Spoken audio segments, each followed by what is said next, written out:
Jadi seperti itu ceritanya, Kom Taehyung setelah meneguk sedikit jus jeruknya.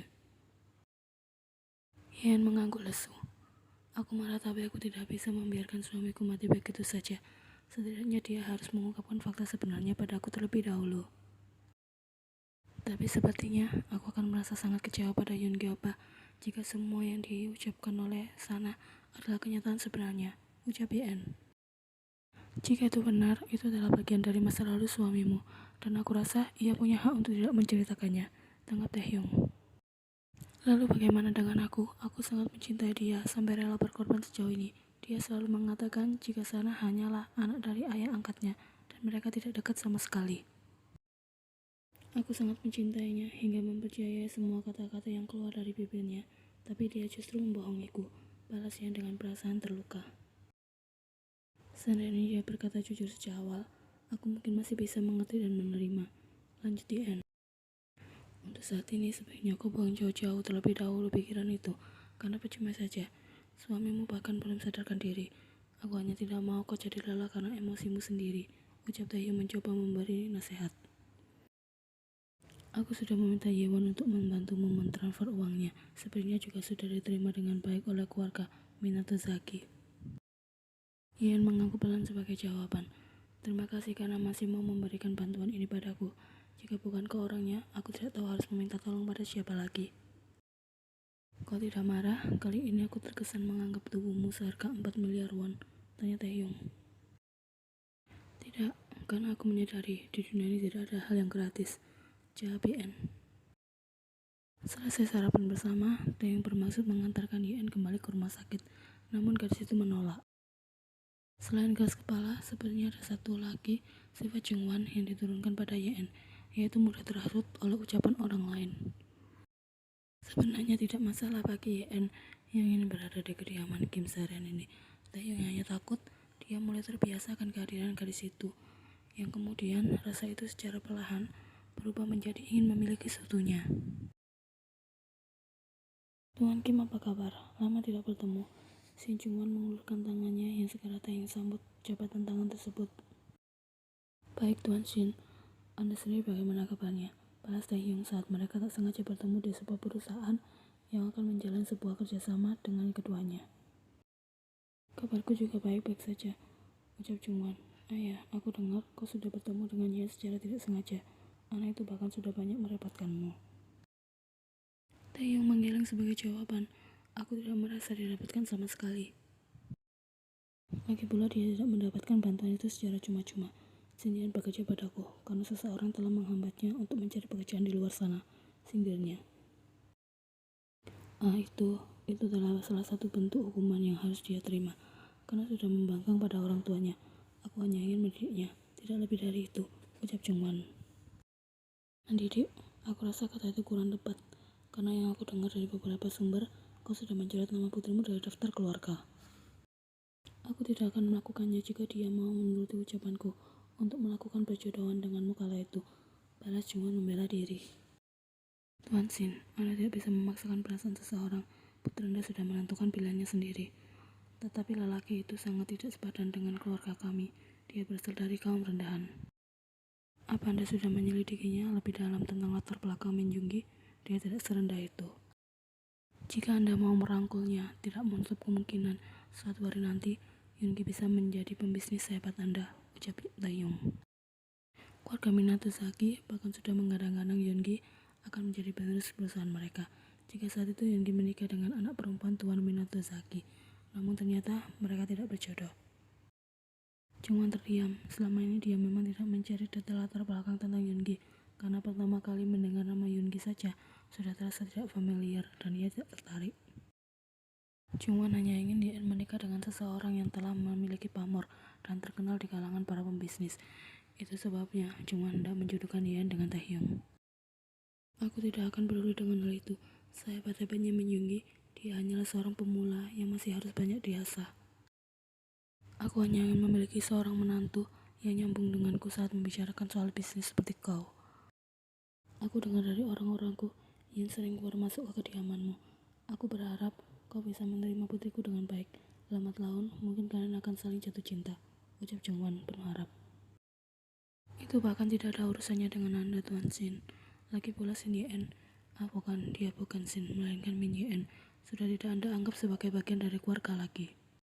Suatu hari nanti saat dia memutuskan untuk meninggalkan suami tak bergunanya itu dan memilih untuk hidup bersamamu, aku pasti akan membuka lebar-lebar tanganku ini untuk kembali memeluknya, balas Chungwan.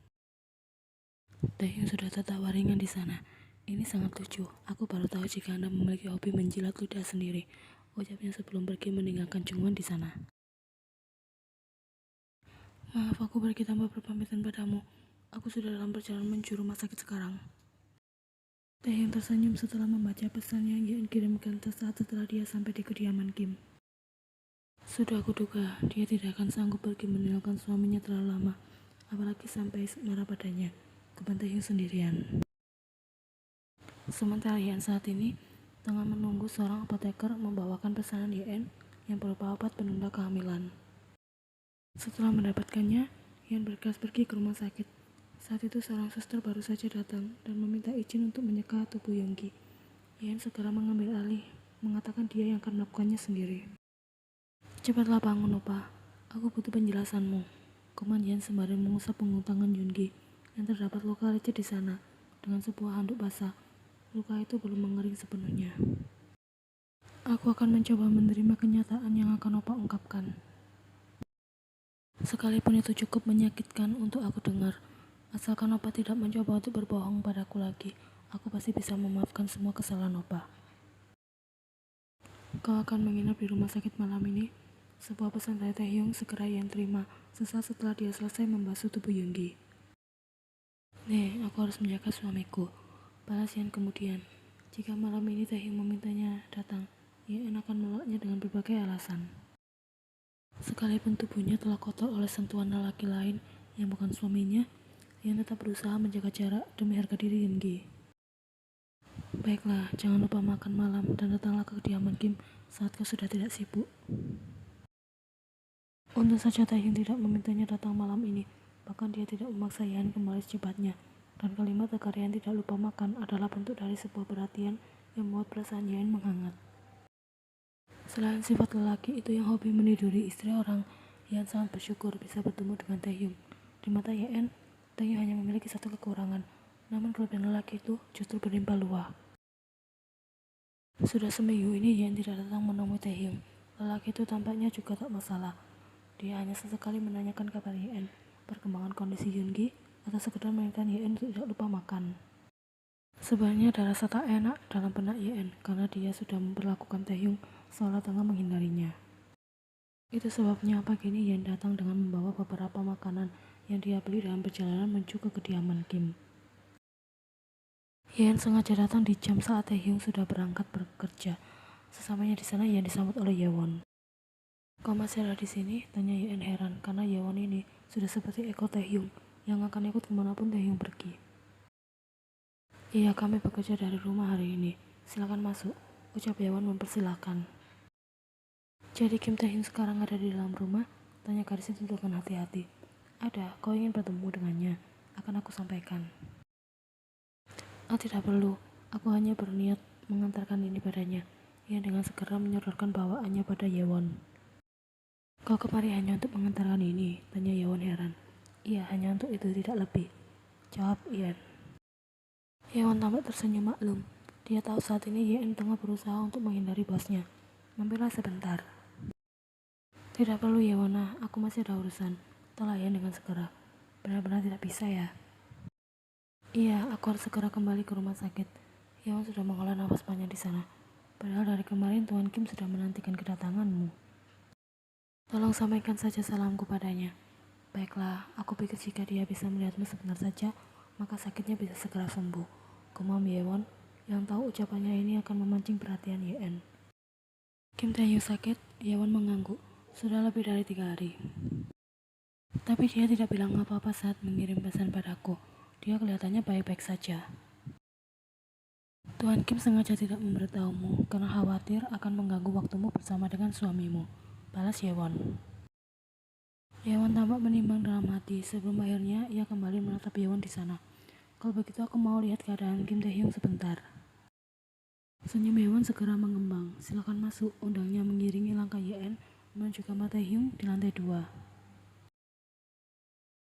Yeon bilang kok demam, kenapa malah mandi? Tanya Yeon begitu melihat Taehyung baru saja keluar dari kamar mandi hanya dengan selembar handuk di pinggangnya. Lelaki itu tampak terkejut dengan kedatangan Yeon di sana. Kapan kau datang? Baru saja, balas Yeon singkat, yang kini tampak berjalan mendekati Taehyung. Tangan gadis itu terulur, menyentuh kening lelaki itu.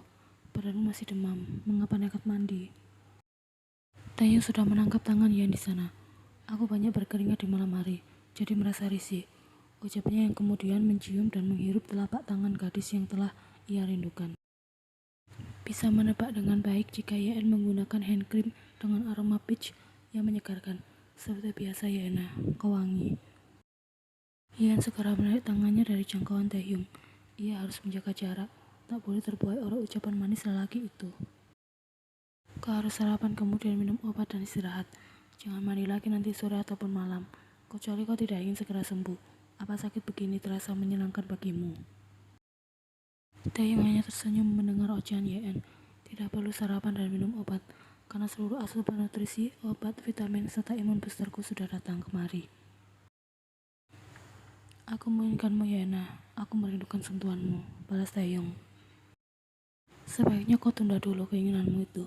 Kau harus sembuh terlebih dahulu, ucap Yeon memberikan alasan. Aku mengenal bagaimana tubuhku Yeona. Jika obat-obatan dari dokter bisa menyembuhkanku, aku pasti sudah sembuh sejak kemarin, balas Taehyung. Tangan lelaki itu sudah bergerak melepas sweater serta resleting di bagian belakang gaun yang Yeon kenakan. Aku tidak pernah percaya jika merindukan seseorang bisa membuat tubuh kita menjadi sakit sebelum aku mengalaminya sendiri. Aku begitu merindukanmu, namun tidak bisa memanggilmu datang kemari, karena takut akan mengganggu kesibukanmu, lanjut Taehyung. Yeon hanya terdiam saat Taehyung mulai menurunkan gaun di pundak Yeon, hingga kini kulit putih mulus gadis itu terlihat dengan jelas. Hembusan nafas Taehyung di leher Yeon terasa sangat panas sebelum bibir lelaki itu menempel di sana. Tubuh Yeon menegang, merasakan sapuan lidah Taehyung di leher, kemudian turun ke pundaknya, dan diakhiri dengan sebuah gigitan kecil yang menghasilkan bercak kemerahan, seiring dengan gaun Yeon yang kini telah terjatuh di bawah kakinya. Secara refleks, Yeon memeluk leher Taehyung ketika lelaki itu tiba-tiba saja menggendong tubuhnya, kemudian menjatuhkan diri bersama-sama di atas permukaan empuk ranjang. Yeon tidak tahu sejak kapan Taehyung mulai terobsesi padanya. Lelaki itu pernah berkata jika dia tidak memiliki keinginan untuk menikah, namun justru kecanduan tidur dengan istri orang. Semakin dipikirkan, semakin membuat Yeon merasa kebingungan. Sudah hampir 1,5 bulan terlewati, yang tak sudah berapa kali Yeon menemani malam dingin Taehyung, karena setelah kejadian sakit kemarin, Taehyung tak lagi merasa suka untuk meminta Yeon datang lagi dan lagi. Taehyung berkata sakit hanya akan merugikan dirinya sendiri, juga menghambat kegiatannya. Berbekal alasan tersebut, Taehyung membuang segala rasa tak enaknya dan menuntut haknya sebagai seorang yang telah mengeluarkan uang 4 miliar won demi Yeon. Taehyung, aku mau ke kamar mandi, ucap Yeon ketika Taehyung memeluk pinggangnya terlalu erat di pagi hari setelah kegiatan panas mereka semalam. Yeon menyingkirkan paksa tangan Taehyung karena lelaki itu tak juga mendengarnya. Ia segera berlari menuju kamar mandi dan terbatuk-batuk di sana hingga mengganggu tidur Taehyung. Yeon, dengan langkah sepoyongan akibat masih merasa mengantuk, Taehyung menyusul Yeon di sana. Ia membantu mengurut leher gadis itu karena Yeon tampak tersiksa dengan rasa mual yang kini mendera perutnya. Sudah seminggu kau seperti ini, ayo kita pergi ke dokter. Yeon menggeleng menolak. Gadis itu segera membasuh mulutnya dan rautnya tampak hampir menangis. Apa kau sudah salah makan atau keracunan makanan? Tanya Taehyung khawatir. Aku tidak tahu, tapi ini menyebalkan. Maka dari itu kita pergi ke dokter agar kau bisa mendapatkan penanganan yang tepat. Tidak perlu, mungkin hanya ada sedikit masalah dengan lambungku, balas Yeon. Kau telat makan kemarin, Taehyung ingin memastikan. Tentu saja tidak, bahkan tidak pernah. Justru Yeon memiliki nafsu makan yang baik akhir-akhir ini. Dia jadi mencurigai sesuatu. Mungkinkah hari itu? Saat Yeon berniat mengirimkan makanan pada Taehyung, namun malah berakhir dengan di atas ranjang. Yeon lupa tidak meminum obatnya karena hal itu Taehyung sangat mendominasi dirinya. Bahkan Yan sampai mengabaikan Yoongi dan kembali ke rumah sakit keesokan malamnya.